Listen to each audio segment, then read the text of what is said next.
Hello and welcome to the Renault DP World Formula One season relaunch. In 1 week, we will be seeing the cars out on track in Austria around 4 months after we last saw them on track in Australia. But my goodness, what a 4 months it has been. We all know the difficulties that the world has faced within that time, and it's just worth sending our thoughts to everybody who has been affected by the global pandemic and indeed who continues to be affected at this difficult time. And sport has not been immune, and the Formula One weekend we have ahead of us in Austria will be incredibly different to the spectacle that we have become used to seeing every Saturday and Sunday. They really are unprecedented times, but I'm delighted to have Daniel Ricciardo, Esteban Ocon, but first the team principal of the Renault DP World Formula One team with me, Cyril Abiteboul.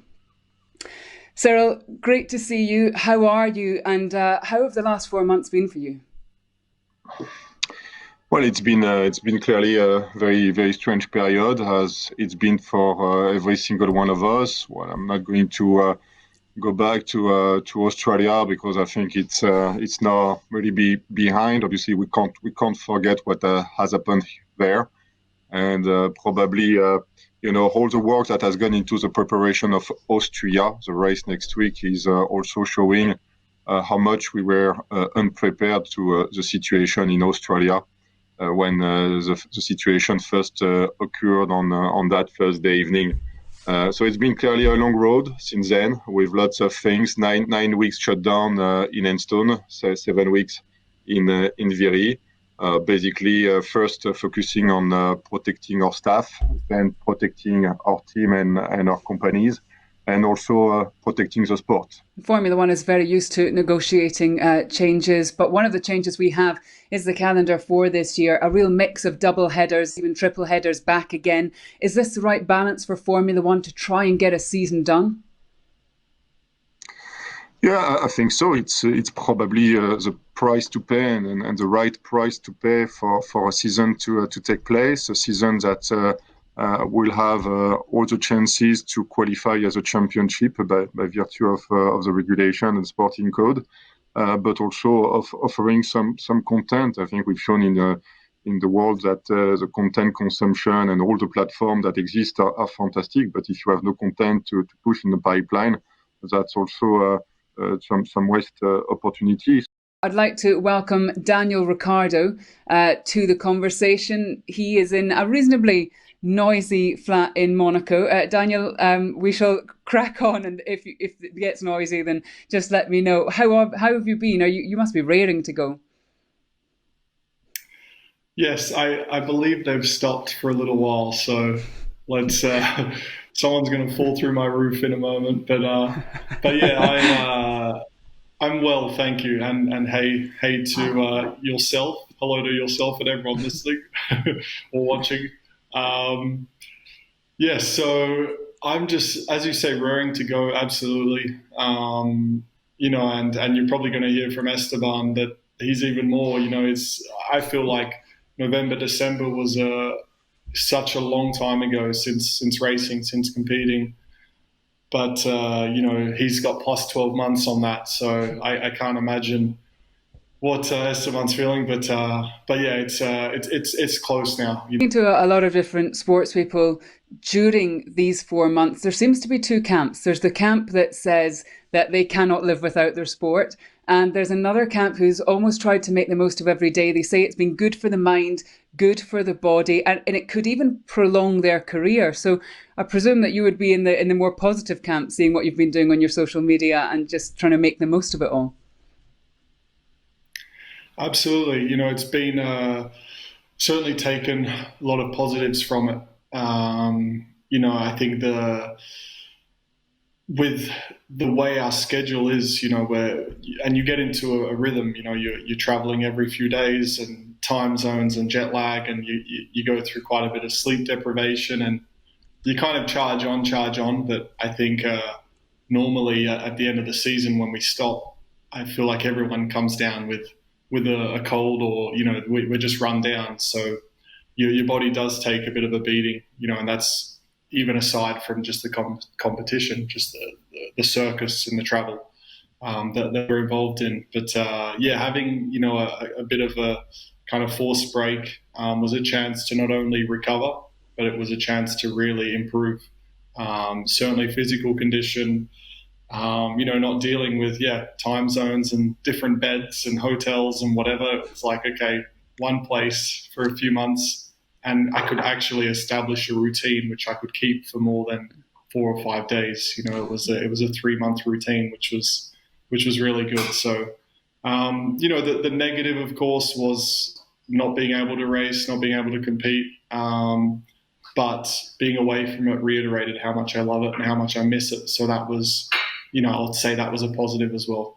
Esteban, I was going to say sorry to keep you waiting, but my goodness, you must be sick of waiting, not just 4 months, but last year as well. How are you?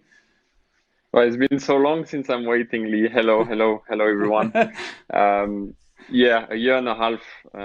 It's just crazy. It seems like everything is going against me for me to restart. But it's been a very strange period, for sure. I took it as an extended time to prepare, time to get ready. I felt good, restarting in the car last week. It's been so cool to get back to a real track after spending so much time doing esports. Getting back to the real track felt awesome. Going back out of the garage is a special feeling after such a long time. And it didn't take me long to get back up to pace. I felt good, I felt sharp, I felt quick. So I'm definitely ready to restart next week in Austria. And how have you found that the safety protocols have changed things from your point of view, Daniel?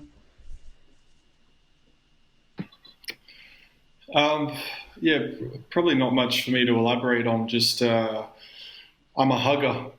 I like hugging people, so that's going to change. So I got to keep my distance, but I'm sure.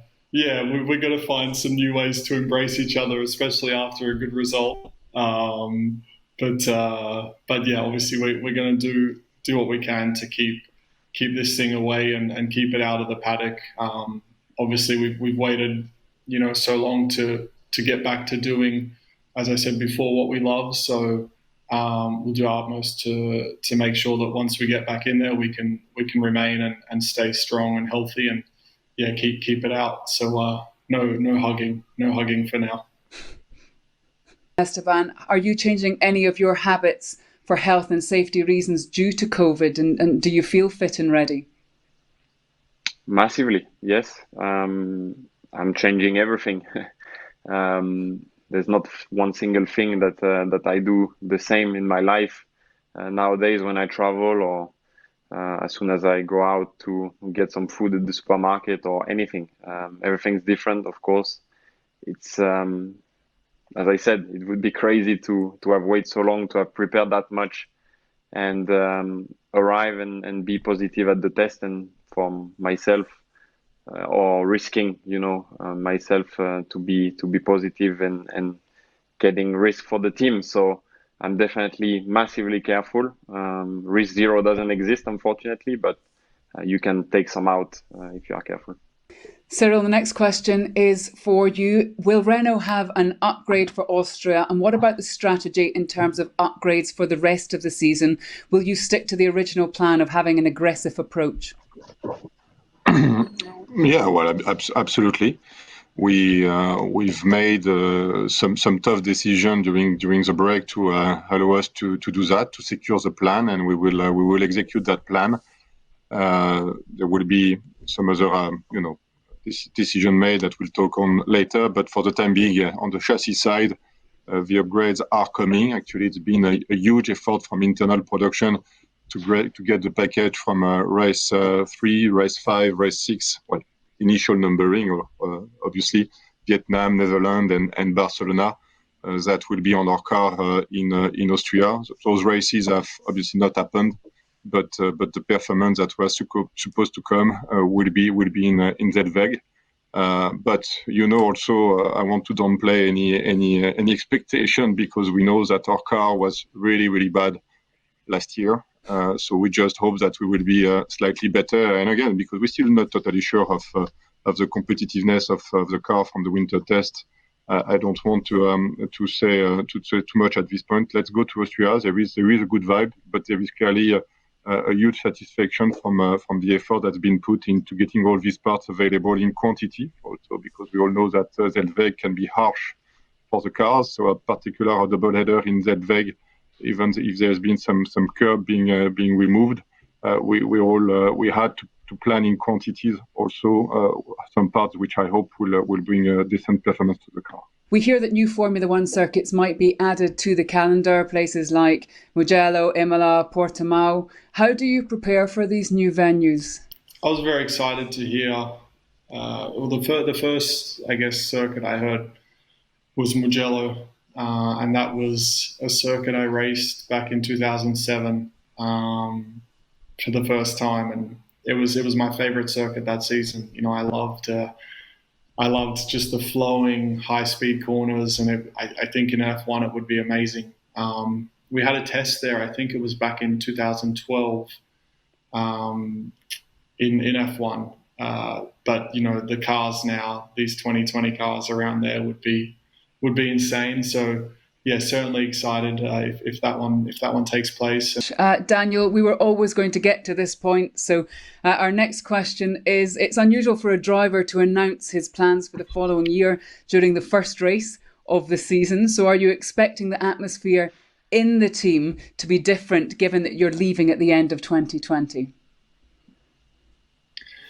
I think maybe the first time I see some people in the team, there might be that moment of perhaps I don't know if the word's awkwardness, but I mean I went through it a couple years ago, but actually I think because time has passed since the news now. I've spoke if not seen already some members of the team, and I think it's really back to business. And I think we're all excited to get racing again, as we know in a week, and hopefully we get a bundle of races, and hopefully we can get a chance to kind of finish this out strong. So.